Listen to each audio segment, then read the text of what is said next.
ndị chọọchị memba adọrugokwanụ bishọp fa ka jenereta Pass My Neighbor wee pụta n'ọgbọ wee sị na bishọp fonu fụrụ ebe a na nwanne ederima amama na-ekperima azụrụ azụ na o jidelu prọpati ndị ụka wee na-elekpọsị fa wee jee kpọrịa ndị EFCC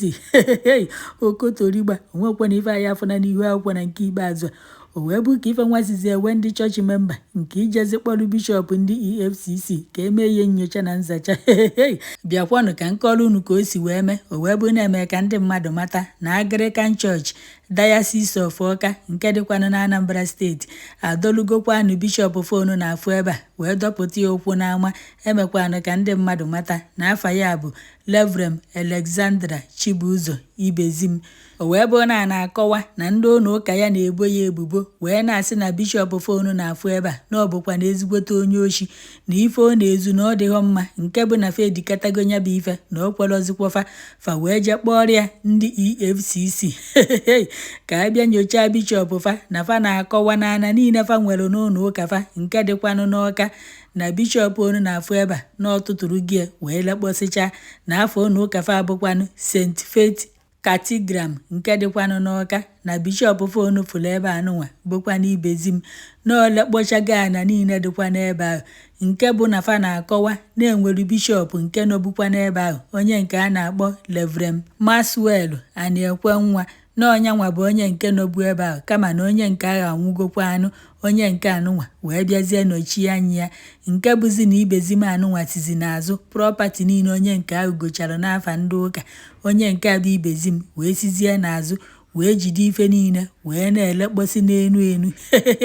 n'ọdụ ya ọsịsọ nke bụzi na ndị ụlọ ụka fa weziri iwe wee kpọpụzie ya n'ụlọ ikpe wee sị na fa ya ekwekwo na ọ ya ewechi ya ana niile ahụ o lelu na ọ bụghọkwanụ ya gorie na ọ bụghọkwanụ ya nwe na ya bụ prọpati bụkwanụ nke ndị ụka na ya bụ bishọp ejegokwanụ wee mepee ebe a na-akpọ Ngozika Estate n'Awka si oti n'azụ wee jee na-elesicha ọtụtụ ndị mmadụ ana nke bụkwanụ na ya bụ ana ruru 2 billion naira. Ndị ụka nwere ego ana 2 billion naira ka fa nwere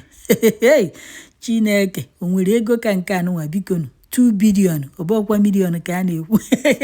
nwoke a wee jide wee na-ele ka ole kpọọ o wee bụ na-eme ka ndị mmadụ mata na ebe nyaba ana bishọp na-ele dịkwanụ n'ebe a na-akpọ Ifite nke dị n'ama esi nke dị n'Awka ndị chọọchị membia wee na-akọwa na fa ya ezukwa ike na fa ya aṅụkwọ mmiri wee debe iko na ọ bụrụ na bishọp Ibezim ewetaghị nyaba ana niile o lelele ndị chọọchị ya wee na-akọwa na bishọp sokwanụ wee lesị otu onye amakwa na ama nwere ezigbote ego wee na-anyakwanụ nnukwu moto na fa achọghị idepụta afọ onye ahụ n'ihu akwụkwọ kama nọ mgbe o subiri na fa ya akpọ afọ onye ahụ ma depụtakwa n'afa ya bụ onye so wee gokwana ana ahụ na ka ọ dị kịta anụnwa na fa ya edepụtakwa n'afọ ya n'ihu akwụkwọ kama na o seti ya na ndị niile ahụ bishọp lesịrị nyaba ana na fa ya edepụta afafa n'ihu akwụkwọ ma kpọkwa n'afafa na fa chọkwara ịgwafa na ana ahụ bụkwa ana ndị ụka na ọ bụrụkwa ana a na-ele ele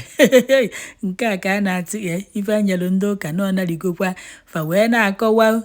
na Chibuzo Ibezim unu na-afụ bụkwanụ bishọp fa na o letago 752 million naira wee tii na akpịa kuchie sọsị ya wee na-eri ọ chọzi inyebi ndị ọzọ ife nke ọha anya ukwu ana ọhọgo onwe ọhọgo gopụtara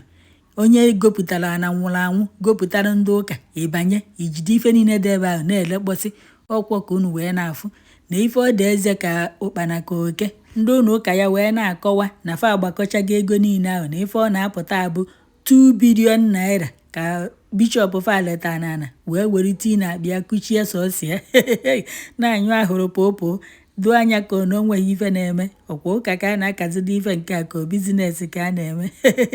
oke ọchịchị jukwuru na ebe niile ndị mmadụ nọ na kọmentị wee na-asị na ọ bụrụ na ife anụnwa bụ eziokwu na nya bụ ife ezighọkwa n'ezi na ife a na-akọ n'isi nya bụ bishọp Alexandra Ibezim na fa nyochakwa ya enyocha mbụ ndị chọọchị fa bifo ofe ebupụtakwana ya n'ilo wee kọba na ọ bụkwa na ebubo ka a na-ebo ya na nya bụ ife adịrọkwa mma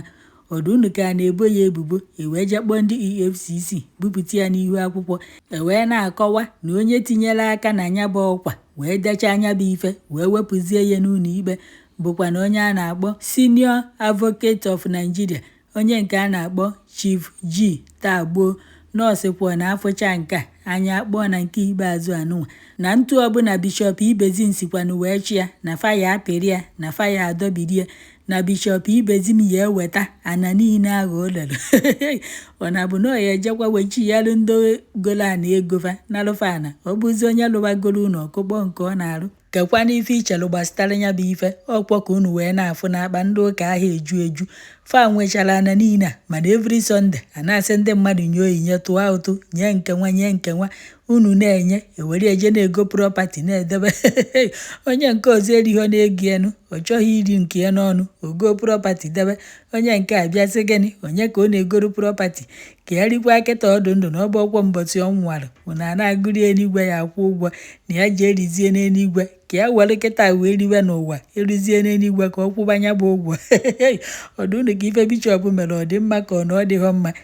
ndị ụka ekwesịzịkwa ka a na-enye onyinye and ife niile ịfụ afa na-ebukonye ego na-edebe onwekwo mbọsị ụka fa ya apụta bute ofu akpala isi ka ụmụ nwaanyị difa nwụrụ anwụ ka ụmụazị enweghọ ka ọ hafa ka ndị enweghọ ndị ahụ eriju afọ ka efe ego ma ọ kwụalụfe ụgwọ akwụkwọ ma omerụfe otu ma omerụfe abụọ ma ọ bụ onye unu ya na-ehi mmiri fa eje kụgharịa ya ma ọ zụọ ụfọdụ n'akwụkwọ ma ọ bụ ndị gụchagoro pụta enweghị ọrụ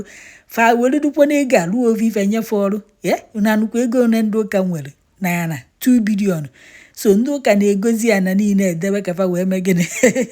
ndị mmadụ na-egolo ebe fa ya alụ ụlọ fa na ndị ụka na-azọ ha na-azọ ka a mara onye ya ego karị ka ndị ụka ya aka gokarị na fa nwere ego fa ahụ ekwe ọnụ ego ọbụla ekwuru fa bịa n'ụlọ ụka fa akanyela ụlọ ụtụ enyeghị aka m ụdị ya taa enye ụkwụ m ụdị ya echi niile ndị Chineke mere ifeọma ụnụ agha mana ego ya eji wee gaa na ka a na-atụkọsị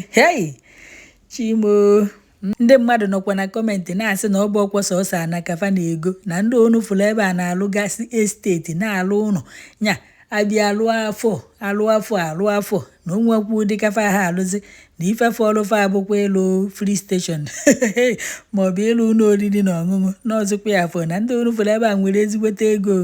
fabịafa edebe ahụ na fa ejigo na ihe ama na go afa na-anara anarụ na fa akaghị eriju afọ na-anyịsi ahụrụ ike ya na ndị chọọchị membi ya ji eperebe ya ọ mara ebe o debere ego a na o wepụta na ọhịa ya goro ana ọhịa marụ nke igoro ile ya ele nke igoho igbo onye oshi